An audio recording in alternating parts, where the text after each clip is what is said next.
Bapak-bapak dan ibu yang dikasihi Tuhan Yesus, kita akan mendengar khotbah di kebaktian malam ini. Untuk itu kita satukan hati dan pikiran kita berdoa. Segala puji dan syukur kami ucapkan padamu ya Allah atas sukacita yang tetap kami rasakan karena perlindungan tangan pengasihan-Mu di dalam kehidupan kami hari lepas hari. Sejenak kami mendengar firman-Mu yang kudus. Satukan hati dan pikiran kami pada saat ini untuk tetap setia mendengar Tuhan apa yang Kau katakan pada kami. Dan demikian iman kami semakin kuat bertumbuh dewasa.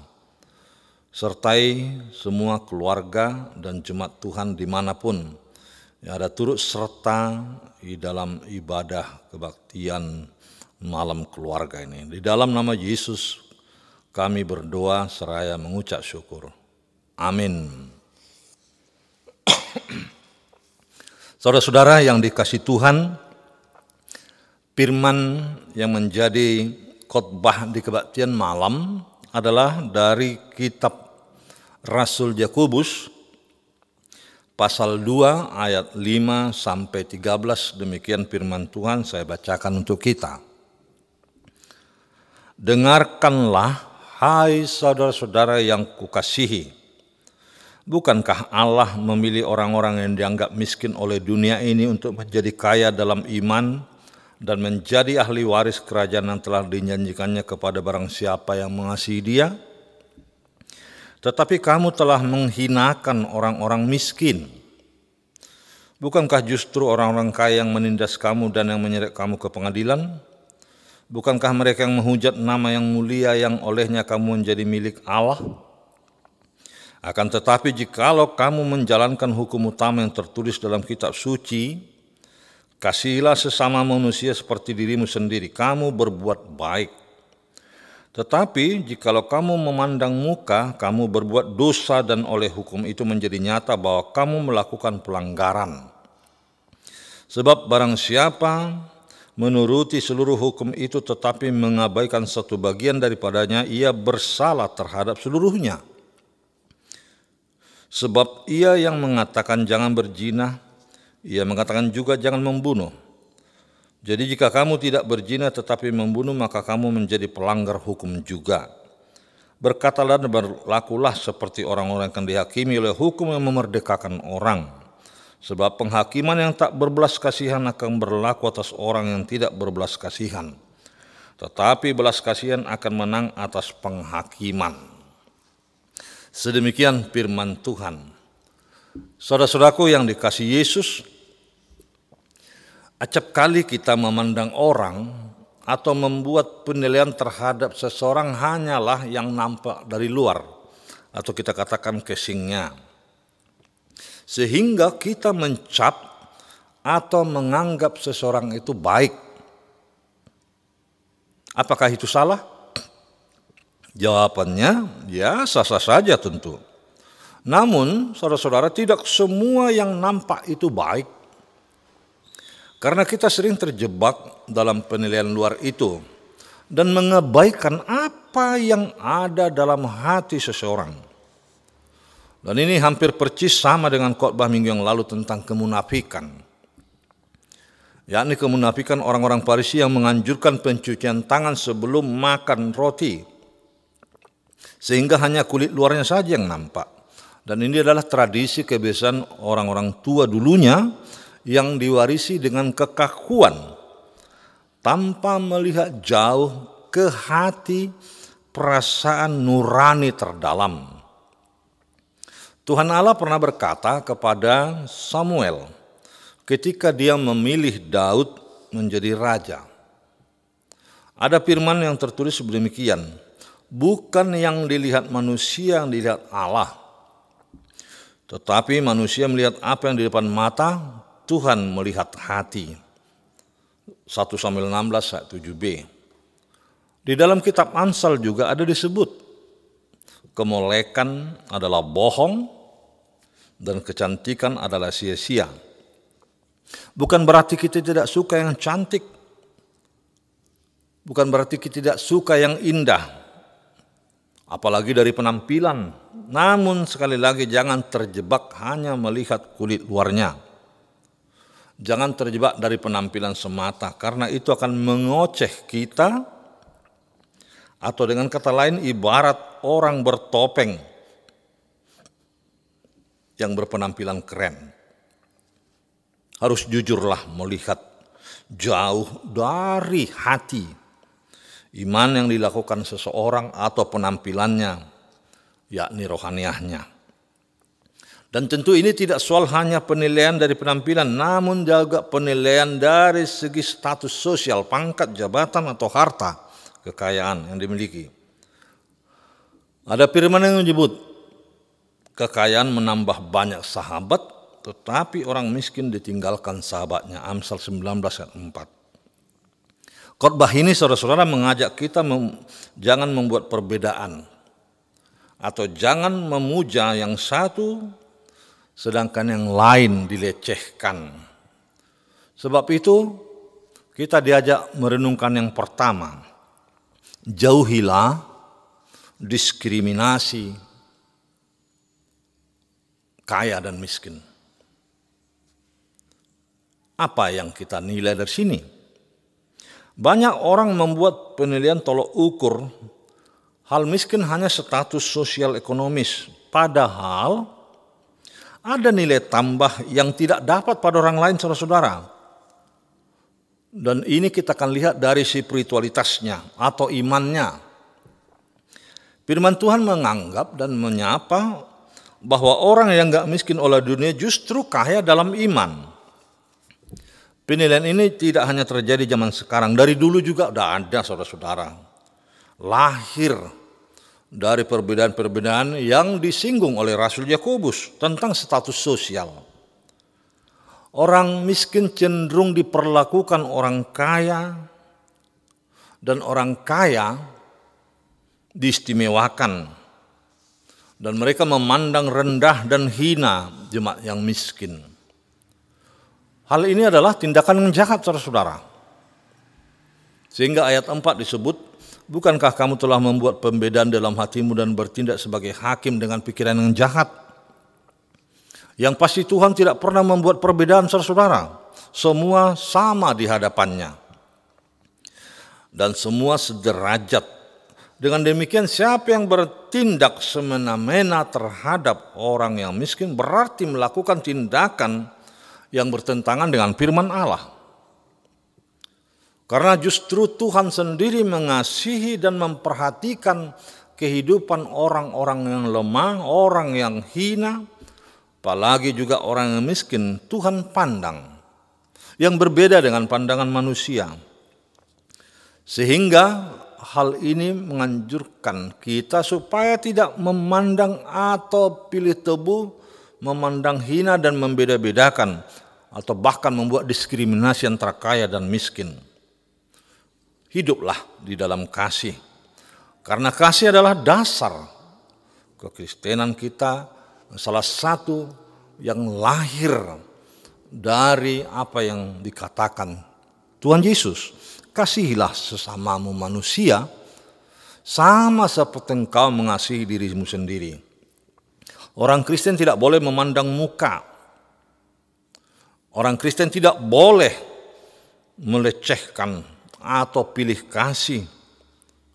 Membedakan orang kaya dan orang miskin. Walaupun itu perlu juga diperhitungkan tenaga pikiran dari bantuan orang kaya. Tetapi jangan sekali-kali mengabaikan apa yang bisa diperbuat orang miskin. Jangan menjadi hakim atau pikiran yang jahat. Karena apa, saudara-saudara? Memang orang miskin sering kehilangan hak di masyarakat umum. Namun ingat, haknya di kerajaan Allah tidak akan hilang. Kemiskinan memang menjadi belenggu, tetapi kemiskinan tidak mematikan manusia. Karena orang miskin juga punya rasa takut akan Tuhan, punya cinta, punya kasih, dan punya kerendahan hati. Sekali lagi jangan buat diskriminasi. Yang kedua, kenakanlah kasih Dengan demikian engkau menjauhi segala perbedaan dan membuang penistaan dalam dirimu. Firman Tuhan mengecam orang-orang yang tidak mencerminkan nilai-nilai kekristenan. Sebab itu jemaat diingatkan akan hukum kasih karena kasih tidak memandang muka. Kita harus sadar bahwa kepada orang miskin juga Allah menetapkan kaya dalam iman dan berhak menerima kerajaan Allah, saudara-saudara. Mereka dipuji bukan karena kemiskinannya, akan tetapi karena imannya mendapat pujian. Sebaliknya orang-orang yang memandang muka terhadap orang miskin dan dilecehkannya orang miskin, itu adalah kejahatan. Mereka melanggar hukum Allah dan tidak punya rasa kasih sayang. Siapa yang melanggar bagian dari hukum, melanggar seluruh hukum dan dihakimi oleh hukum itu sendiri. Itu kenyataannya, saudara-saudara. Sebab itu kasihilah sesamamu. Kepada siapa ini berlaku, saudara-saudara? Tidak hanya satu marga, tidak hanya kawan dekat yang ada hubungannya dengan kekerabatan, tetapi berlaku untuk semua orang yang kekurangan. Kita diajari untuk berbuat baik, saudara-saudara. Artinya melakukan hukum yang benar, hukum kasih itu. Karena kasih menutupi banyak dosa, kasih menutupi banyak kekurangan. Maka dengan tidak memandang muka, kita boleh melakukan kasih. Karena kasih tidak memilih-milih. Karena kasih tidak memperlebar perbedaan. Mengapa demikian? Apalagi kasih tentu menghilangkan pelanggaran dosa. Jauhi nista, saudara-saudara. Jauhi pelecehan. Jangan anggap hina terhadap orang miskin. Karena orang miskin juga tidak suka sebenarnya kemiskinan itu melilit hidup mereka. Jangan pandang sebelah mata terhadap orang miskin dan membanggakan orang kaya. Atau engkau puja orang kaya. Dan engkau puji-puji hanya orang kaya, jangan. Karena jika itu terjadi maka akan semakin memperlebar jurang pemisah antara yang kaya dan miskin. Padahal semua sama di hadapan Allah. Itu sebabnya firman Tuhan dalam kitab Yakobus ini berkata, berlakulah dan perbuatlah, berkatalah. Itu artinya berulang-ulang untuk melakukan hal yang baik dan tidak mengulangi kesalahan. Bebaskan pikiranmu dari penistaan. Bebaskan pikiranmu dengan tidak merendahkan derajat orang miskin. Sehingga orang percaya akan mendapat pujian dan tidak mengulangi kesalahannya dalam hati dan perbuatan yang salah. Itulah yang disebut dalam nats ini memerdekakan hati orang percaya. Yang ketiga, saudara-saudara, nats ini mengajak kita untuk tidak takut dan mampu berbelas kasih atau bermurah hati dan kuat teguh melakukannya. Di ayat terakhir, ayat 13 disebut penghakiman yang tidak berbelas kasihan akan berlaku atas orang yang tidak berbelas kasihan. Hal ini menunjuk, saudara-saudara, memang ada cenderung hukum pembalasan. Namun dalam arti positifnya, bukan secara negatif. Sehingga orang bisa memperlakukan orang lain yang dianggap rendah dan tidak sewenang-wenang. Dan demikian orang yang tidak sewenang merendahkan orang lain akan mendapat ganjaran yang baik dalam kehidupannya. Dan ini memungkinkan setiap orang mampu menyetop, memberhentikan praktek-praktek penindasan, namun melakukan belas kasih, bermurah hati, berkelakuan baik terhadap orang lemah dalam status sosialnya. Firman Tuhan ada menyebut belas kasihan akan menang atas penghakiman. Tentu ini adalah toleransinya dan tidak memberatkan. Sehingga yang dianggap dilecehkan mendapat perlindungan dari kesewenang-wenangan orang kaya. Pembebasan terhadap orang miskin yang mendapat perlakuan yang salah, saudara-saudara, tentu tidak serta-merta kita lihat di dalam pengadilan. Karena pengadilan di dunia juga kadang kala tumpul ke atas, tajam ke bawah. Artinya pembebasan atau pemenangan hak-hak orang miskin diperlakukan tidak wajar dan sering kalah dalam pengadilan dunia. Kita melihat sedangkan yang orang mencuri, yang tidak punya apa-apa tetapi karena kebutuhan ekonomi sesuap nasi dia mencuri kelapa sawit, beberapa berondolan atau bahkan mencuri beras segenggam tetapi mendapat hukuman yang luar biasa beratnya. Sedangkan orang yang begitu banyak korupsi hukumannya selalu ringan. Saudara-saudara, apa yang disebutkan Yesus dalam pemahaman kita menurut topik ini, kuatkanlah hatimu jangan takut, adalah sesuatu ajakan penghiburan yang luar biasa terhadap orang-orang yang dilemahkan. Apalagi akibat perlakuan orang kaya yang sering membuat perbedaan-perbedaan, atau bahkan kita barangkali yang sering membuat perbedaan terhadap orang kecil. Sebab itu jangan menjadi lemah. Ingat Tuhan ada bersama kita untuk menguatkan kita, melakukan kasih dan membuang perbedaan itu. Imanmu jangan kendor, imanmu jangan luntur, tetapi semakin kuat walaupun menghadapi berbagai masalah karena status sosial ini. Terlebih saudara-saudaraku yang merasa belum punya banyak ekonominya.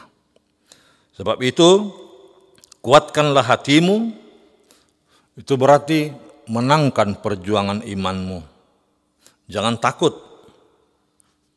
jangan menjadi kendor semangatmu di dalam perjuangan hidup ini, karena engkau didampingi beserta dengan Roh Kudus, kuasa Yesus memenangkan hatimu. Sekali lagi jangan takut, tetapi tetap juga berbelas kasih, bermurah hati, siapapun itu. Yang kaya, yang miskin tetap melakukan kasih dan bermurah hati, teguh kuatlah. Sebagaimana ucapan bahagia dalam Matius 5:3. Berbahagialah orang miskin di hadapan Allah karena mereka yang punya kerajaan surga. Atau ayat di 10, berbahagialah orang yang dianiaya sebab kebenaran karena mereka yang punya kerajaan surga. Tuhan Yesus berkata bahwa orang miskin selalu ada padamu, di sekitarmu. Itu sebabnya kita harus bermurah hati, berbelas kasih terhadap mereka yang miskin dan tidak dihinakan. Dan kepada orang-orang lemah seperti ini, kuatlah dan teguhlah. Jangan takut jika ada orang melecehkan, menghinakan, tetapi engkau akan dimenangkan di dalam kerajaan surga. Amin. Kita berdoa. Terima kasih Tuhan atas firman-Mu. Engkau menyapa kami untuk tidak memandang muka, tidak membuat perbedaan, dan tetap mengasihi sesama yang selama ini dipandang hina, dilecehkan. Tetapi Tuhan mengajak kami semuanya untuk tidak takut, namun kuat dalam perjalanan hidup ini. Karena jika itu membebani pikiran kami, takut itu, kami akan menjadi lemah. Padahal Tuhan ada berkata, akan kaya di dalam iman dan engkau akan tempatkan dalam sukacita, turut serta dalam kerajaan-Mu. Terpujilah Tuhan yang memberikan firman-Mu pada kami, mengajar kami untuk tidak memperlebar perbedaan itu. Kami tidak memandang hina, tidak menutup mata akan keadaan sekitar kami, bahkan di keadaan hidup kami, tetapi kami akan kuat di dalam iman. Itulah yang Tuhan katakan kepada kami dalam kebaktian malam. Terpujilah nama-Mu, dalam nama Yesus Kristus kami berdoa seraya mengucap syukur. Amin.